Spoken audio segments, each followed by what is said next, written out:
All right, today we're going to dive into something really interesting. We're looking at an ancient text, the Cariyākathā, to explore this one powerful idea, conduct. We hear the word practice all the time when we talk about a spiritual path. But what does that actually mean? Like in our real everyday lives? So yeah, let's just put that question right out there. What does it truly mean to practice? I mean, is it just about sitting on a cushion for 20 minutes? Is it about following a bunch of rules? Or, could it be something way, way deeper? Something that's woven into every single moment of our lives? Well, this ancient text gives us a fascinating, and you'll see, a really structured answer. So let's get into it. Okay, so the key to unlocking all of this is a single Pali word, cariyā. Now, you might see it translated as just practice or conduct, but honestly, that doesn't even begin to cover it. The meaning is so much richer. It's more like how one fares or lives. It's the total expression of who you are in the world. So it's not just about what you're doing, it's about the entire way you carry yourself through life. And what's so cool about this text is how it's structured. It doesn't just throw one definition at you and call it a day. Nope, it lays out 3 completely distinct sets of 8 conducts. And each set kind of looks at Cariyā from a different angle, building this really complete, holistic picture of what practice is. And today, we're going to walk through all 3 of them. All right, first up, the foundational conducts. This first set of 8 is all about the where and the what of our practice. Think of it as mapping out all the different areas in our life where this idea of conduct actually applies. You know what's so amazing about this? The whole framework doesn't start with some big abstract philosophical idea. Not at all. It starts with the most basic physical parts of our lives. First, there's Iriyapatadicārya, which is literally your conduct in the 4 postures: walking, standing, sitting, and lying down. Simple, right? Then it expands out to Ayatanicārya, which is your conduct with the 6 senses, everything you see, hear, smell, taste, touch, and even think.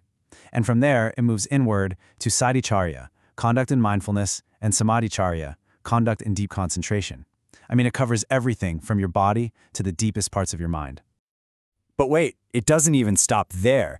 This is where the whole idea of practice just blows wide open. The text shows us that our conduct isn't just about the day-to-day stuff, it's also about how we relate to the ultimate goals of the entire path. And this is where things get really expansive. It connects our ordinary, daily conduct to the highest possible aspirations. So you have Jnanacārya, that's conduct guided by the deep wisdom of the 4 noble truths. Then comes Maggacārya, which is your conduct as you're actually walking the noble paths. Paticacārya is how you conduct yourself once you've achieved the fruits of that path. And then, and this is so important, there's Lokacārya. That's conduct for the welfare of the entire world. It's basically saying the ultimate practice is about serving everyone. Okay, let's shift gears. If that first set was the what and the where of practice, this second set is all about the how. We're talking about the inner qualities, right? The mental and spiritual energies that actually fuel our conduct. This is the engine that makes the whole thing go. And I love how the text phrases these. It says we conduct ourselves with these qualities. So you've got Saddhaya charati, to act with faith, with confidence. Viryena charati, to act with energy, with real determination. And look, here are mindfulness and concentration again. Satya charati and Samadhina charati. But notice the difference. This time, they're not just things we do. They're the active internal forces we bring to every single moment. And this next part just brilliantly shows the progression, how one thing leads to another.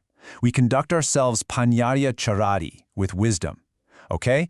And that leads to Vijnana charati, which is a conduct of a really discerning consciousness. Seeing things just as they are. And when your conduct is that refined, it becomes ayatana charati, a way of being that just naturally increases everything that's good and wholesome. And the result of all that? Visesa charati, a conduct that leads to distinction, to excellence, basically to a higher state of being. Pretty amazing. Okay, on to our third and final set. So if the first set was the what and the second was the how, well, this last one gives us the complete system. And it's an absolutely masterful way of mapping the entire idea of conduct directly onto one of the most famous teachings out there, the Noble Eightfold Path. I mean, this is the ultimate integration, right here. It completely reframes the whole path. It's not just a list of things you have to do anymore. Instead, it becomes a series of conducts that you embody. Every single step of the path is transformed into a way of living, into a cariyā. So let's break down how this actually works. Right view? That becomes dasancariya, the conduct of seeing clearly. Right intention? That's abhiniropanacariyā, the conduct of applying your mind toward good things. Right speech is pargrikhacariyā, a way of conducting yourself that really embraces truth and kindness.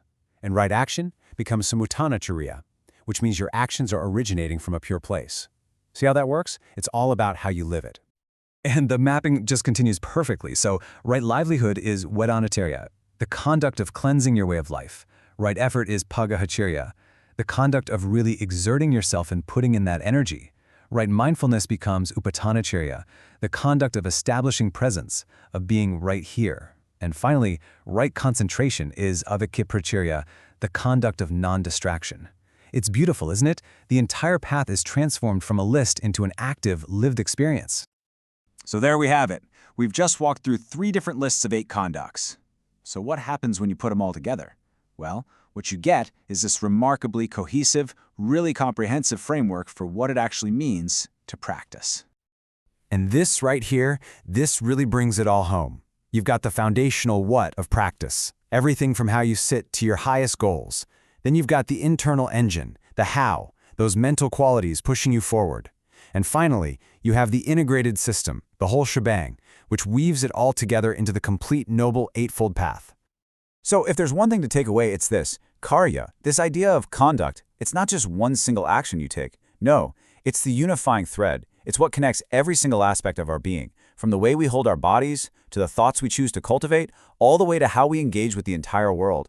It's this incredible, holistic vision of practice as a complete way of life. And so that brings us to the final question, and this one's for you to think about.